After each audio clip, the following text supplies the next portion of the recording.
అందరూ కూడా స్వాగతం పలికే పరిస్థితికి వచ్చారు.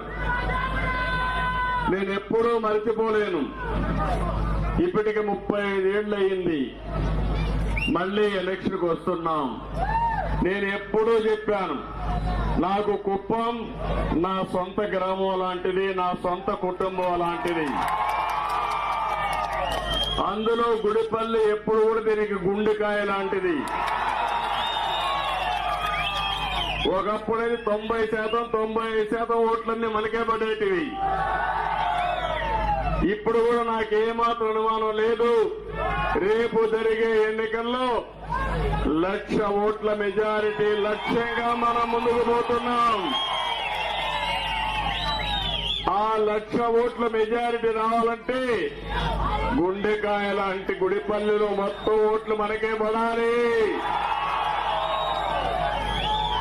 ఈ రోజు నేను వచ్చింది నేనేదో ముఖ్యమంత్రి కావడానికి కాదు, మళ్లీ కుప్పం ఎమ్మెల్యే అనిపించుకోవడానికి కాదు. ఒకటి నేను మిమ్మల్ని అందరినీ కోరుతున్నా, 5 సంవత్సరాలు పరిపాలన మీరు చూశారు, తెలుగుదేశం పార్టీ పాలన మీరు చూశారు. నాలాంటి వాడికి మాజీ ముఖ్యమంత్రిని రాష్ట్రంలో అందరికంటే ఎక్కువ సమయం నేనే ముఖ్యమంత్రి మీ అందరి దయ వల్ల.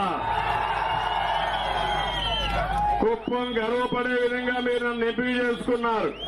సమైక్య ఆంధ్రప్రదేశ్ లో నాదే రికార్డు. మళ్లీ ఇప్పుడు కూడా అపోజిషన్ లీడర్ గా ముఖ్యమంత్రిగా ఇక్కడ కూడా నవ్య ఆంధ్రప్రదేశ్ లో ఉన్నాం.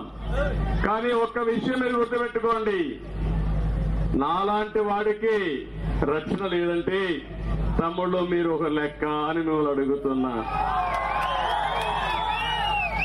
ఏంటి అరాచకం, ఏంటి ఈ యొక్క నియంతృత్వం, ఏంటి అహంకారం అని అడుగుతున్నా. మిమ్మల్ని ఇంత అహంకారం పనికొస్తుందా తమ్ముళ్ళు అని మిమ్మల్ని అడుగుతున్నా. దారిలో వస్తా అంటున్నారు సార్, కుప్పంలో కూడా రౌడీజం